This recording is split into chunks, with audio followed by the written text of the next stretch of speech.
3400 prisonniers pour 50 chambres. Nous naa leen tey nag damay ñëw alerter par rapport ak li xew Rebeuss mais aussi woo sénégalais yi ci solidarité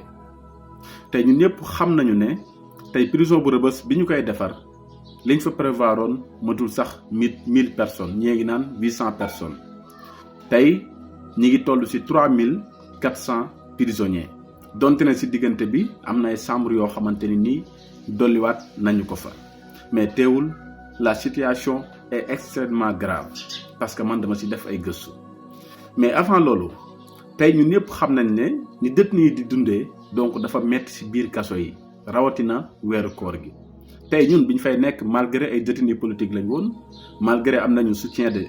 beaucoup de sénégalais yoo xam ñoo nekkoon ci biti di ñu dugalal ay lekk di ñu dugalal ay naan di ñu dugalal xaalis mais tey boo jëlee ci 3400 prisonniers yi nga xam ne ñoom ñoo nekk Rebeuss man nga ne plus de 2500 yëpp amuñu moyen amuñu kenn ku leen di jàppale amuñu sax kuy xëy di leen dugalal benn mburu bi gën a ndaw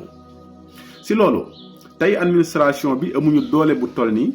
heure bu ñu xëyee joxe pain ñi nga xam ne ñoom ñooy maanaam détenu yi maanaam chambre bu nekk ñu dugal fa ñaata pain moo fa war a dugg parce que dañuy calcul par rapport ak nombre de personnes yu nekk ci biir chambre bi bu fekkee 200 personnes ñoo fa nekk ñu dugal fa 200 pain bu fekkee ne 100 personnes ñoo fa nekk ñu dugal fa 100 pain mais amuñu doolewu di ko fa defal dugal suba si aussi di ko fa dugal ngoon gi pour ñi nga xam ne dañu wooroon parce que du ñëppay woor tey ki nga xamante ni amul moyen amul ku ko dugalal ndogu dafay obligé si pain yu ndaw yooyu nga xam ne mburu fukki dërëm lay doon moom lañ leen dugalal si suba si moom lay obligé mu denc ko ba ngoon jot ngir mu mën ko ndogoo souvent dafay wow te souvent dafay nekk ay pain yoo xamante ne ni dañ koy diw chocolat parce que am na ñoo xam ne si boutique bi dañuy dem pour jënd seen omelette donte ne du ñëpp am moyen pour def loolu noonu tey ñooñu noonu bépp sénégalais moo xam nga am fa mbokk moo xam amoo fa mbokk moo xam donc xamoo fa kenn mais jàppal ne bu fekkee dem nga jël sa benn 500 francs nga dem jënd si ñaari kilo mburu sax nga dugal ko si biir prisonnier bi ngir jox ko détenu yi jàpp ne loolu fayu yàlla gi nga si am dara gënu ko kawe